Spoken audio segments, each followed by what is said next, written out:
Welcome, modern day mystics, fellow truth seekers, James and Justin, back again with another reaction video. Now, it has been a long time since we have taken a look at Krishnamurti. Hopefully I said that right. But we're going to take a look at this video called Why Are You Hurt? Very interesting. Yeah, it's been a hot little minute. Let's do it.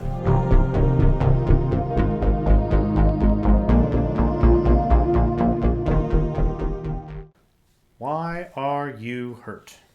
Why? Human beings are hurt, right? From childhood. School, college, the whole business of existence. You are hurt, which is you have an image about yourself which is hurt. Do you see that as an actuality?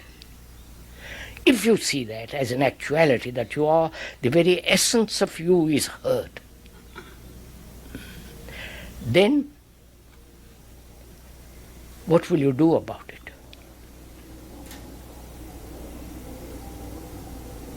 it? The past hurts, and you say, and you want to prevent future hurts. Can the past hurts be wiped away so that you can never be hurt? Which doesn't mean you become like a stone. Never to be hurt.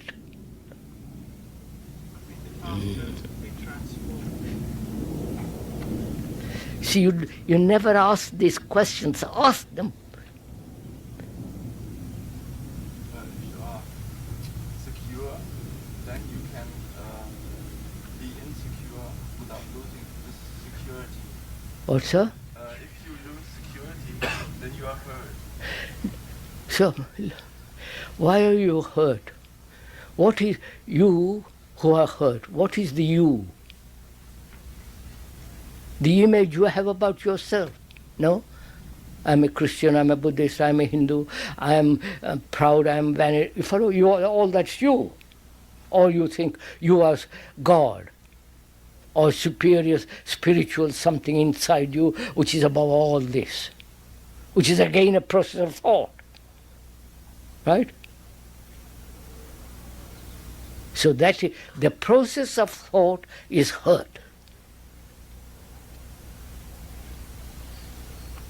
And how do you prevent future hurts?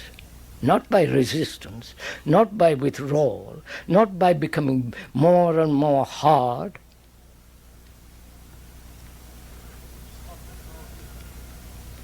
Do you want to wipe out your hurts? Or do you love your hurts? No. I like that idea there. Like, do you want to wipe out your hurt or do you love your hurt? And I really feel like I've known a lot of people over the course of my life that really identify with their pain, and then it becomes like a big part of their identity and character, and it like entangles into everything that they do. And I'll probably, even if I self-reflect and look within, I could probably find some places in there where, even Definitely. I do that. Definitely. Yeah. The way that we're entrained by our surroundings as we're growing up for sure plays a role in that way, When it's been suggested to you that you should either be away or not be away, it goes in. And I think if it's in contrast to what's authentic about you, I think it's a hurt. It qualifies as a hurt that led you to be away. Yeah. But lately I've been thinking a lot about the idea of understanding your limits and accepting your limits. It's one thing if you're going to play around with the notion of unlimitedness, like, let me entertain what life would be like if I was limitless. As a practice, that's a thing. But it's another thing to get real about your limits and be like, what doors are probably closed to me? How really am I? Because let's say you grew up in a culture that suggested to you that you ought to be resilient against brutality. You ought to be able to withstand somebody coming in your presence and harsh vitriolic critique of you. You know what I mean? Yeah. Be a man, man. Like, don't bellyache. So what? I made fun of your dead mother. Who cares? Move on. Yeah. Sometimes that's the environment you're in. And I'm saying, if you got to survive that, do what you got to do to survive it. But when you get a moment to start crafting your life, as you get older, and if opportunity strikes where you're able to create a life that's just a little more appropriate for you, I think it's important to notice even something like that. Like, I'm sensitive. I'm sensitive to harshness. I'm sensitive to violence. I'm sensitive to violent communication. Yeah. That's a word that's starting to be thrown out there a lot. Yeah. And I'm trying to become aware of that. I'm trying to dial it back a little bit and not be so hyperbolic in the way I talk about things. Even when I'm talking about somebody that themselves is violent, trying not to be so violent against them back. And understand everybody's where they're at for good reason. Yeah. But I do think that understanding the truth of who you are and your limits, because that would be a limit. There's some people that naturally are icy. Yeah. They've just been that way for a long way. Don't get confused into thinking, well, I should be sort of that way too. Yeah. No, if you're not that way, if you're a sensitive person, just be aware of that. Yeah. Don't deny it and insulate yourself to some degree. There's a time for insulating yourself, and there's a time for building up a thick skin. Do please. I am doing that, sir. We are doing it. Do you want to keep your hurts? There's great pleasure in keeping them. Because that gives you vitality, energy to hurt somebody else.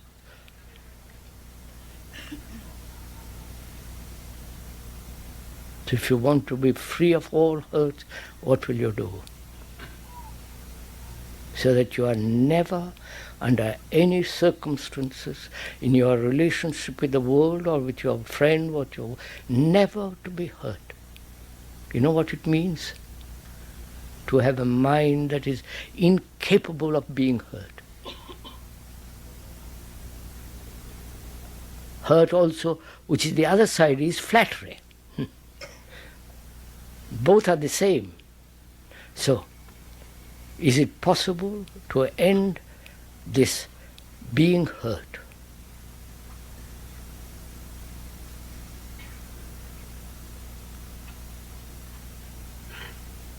Huh? Do you want to find out? Huh? Quelle heure est-il? Moins 10. Oh. I better stop. All right. Piano.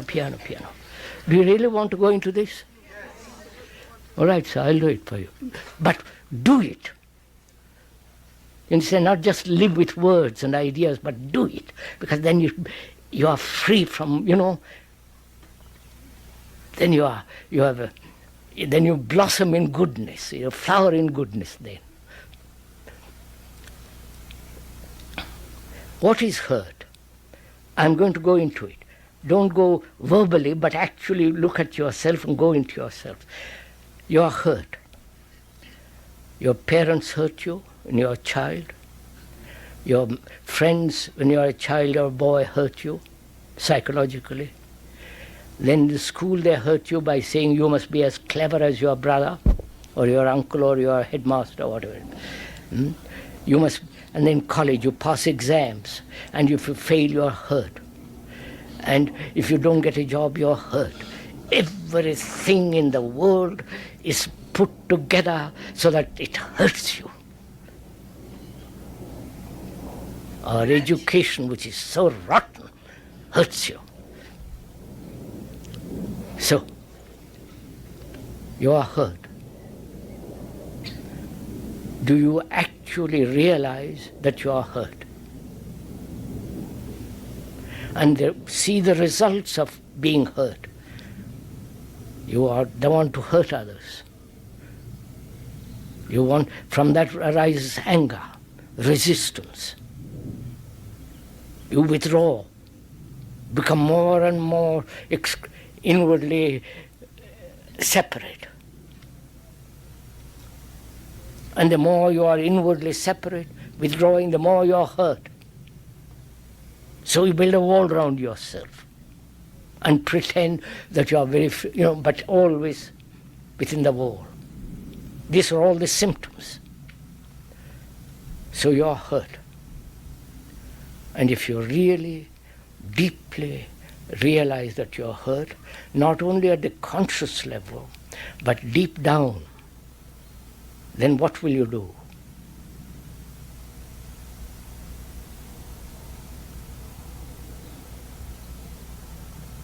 Now, how does this hurt take place?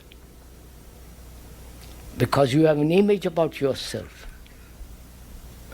Suppose if I have an image about myself that I'm always sitting on a platform talking to an audience.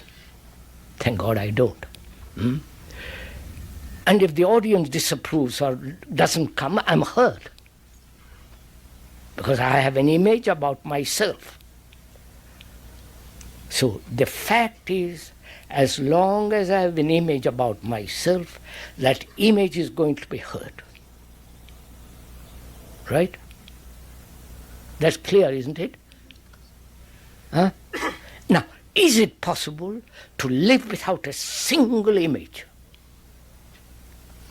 Which means no conclusions, which is a form of image, no prejudice, no, you follow? All these are images. And when you, at the moment when you insult me, which is at the moment you say something contrary to the image that I have about myself, then you hurt me. Now, at that moment, when you are saying something that is harmful, hurtful, if I am aware of what you are saying, give my total attention to what you are saying. You understand? At the second, when you want to hurt me by saying something, I give my attention to it. Then there is no registration taking place. You understand this? It is only when there is inattention the registration of hurt takes place, or flattery. Now, can you give, when somebody says you are a fool, can you, at that moment, can you give your total attention?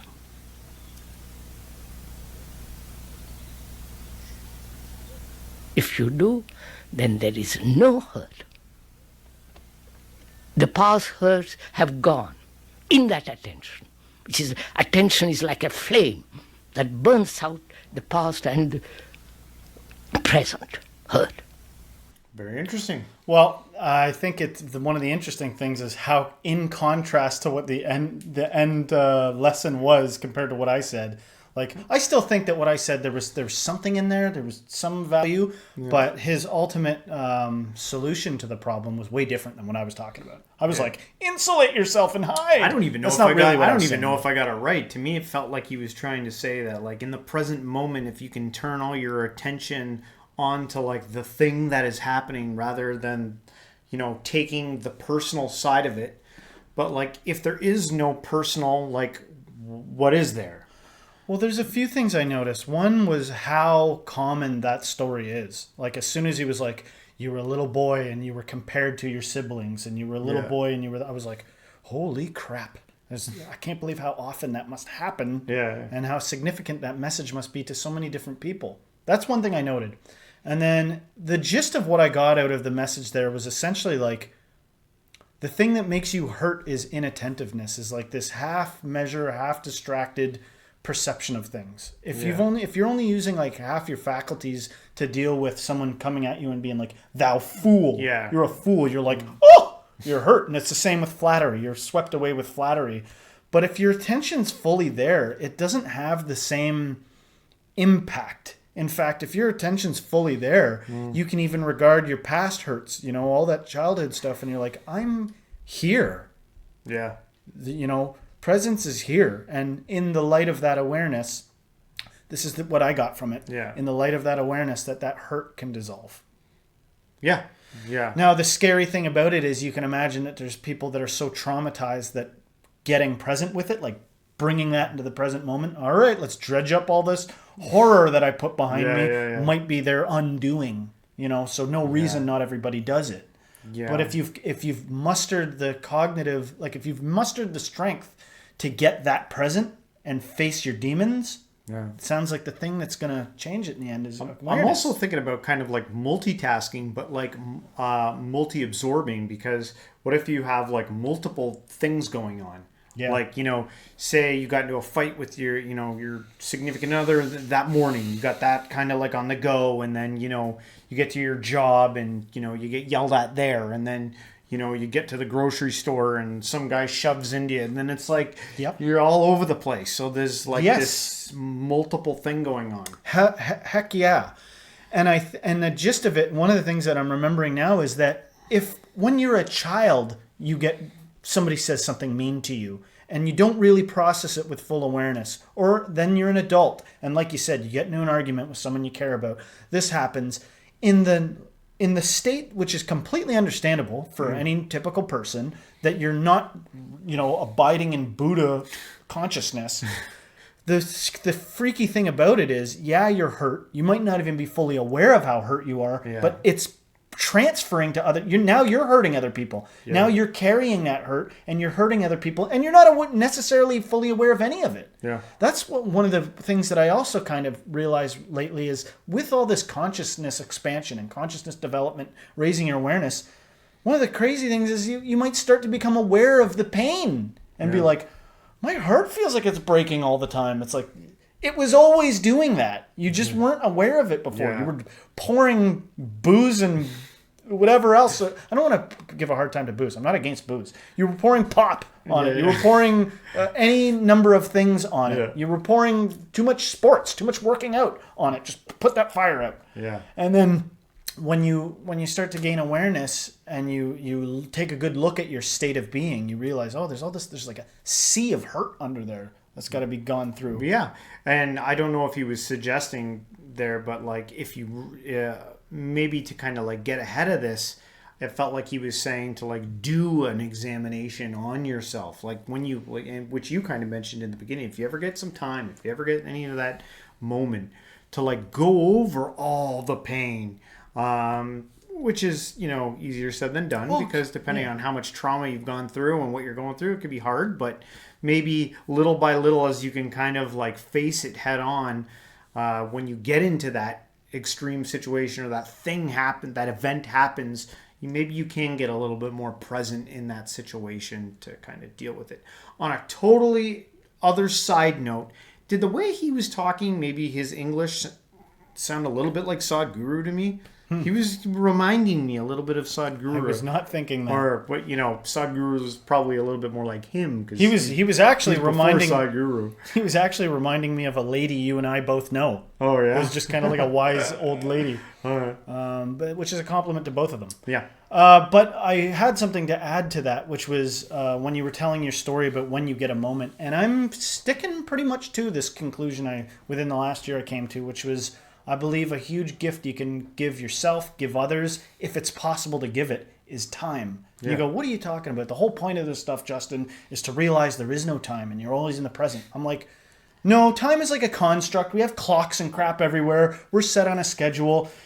Good luck having a profound epiphany in the middle of traffic and going to stop and write it down. You're pushed through like like blood through an artery. Yeah. We're pushed around in this life. And so if you start to value time and just even like, what is this? Fine, I carved out time and I went to sit still and I'm nothing but bored. I still think that there's value in that boredom. Yeah. Value in the time that you can carve out, because eventually, after a bunch of those boredom sessions, something's going to bubble up and you're going to be like, holy, I haven't thought about that in years. Yeah. I haven't thought about this thing that I used to be insecure about when I was a kid. Yeah. And then you work through it. Well, good stuff. Like the J. Krishnamurti. We'll probably do some more reactions to him. And hopefully, guys, if you liked our reaction, don't forget to hit the like, subscribe, share this with a friend, and everyone until next time, stay spiritual.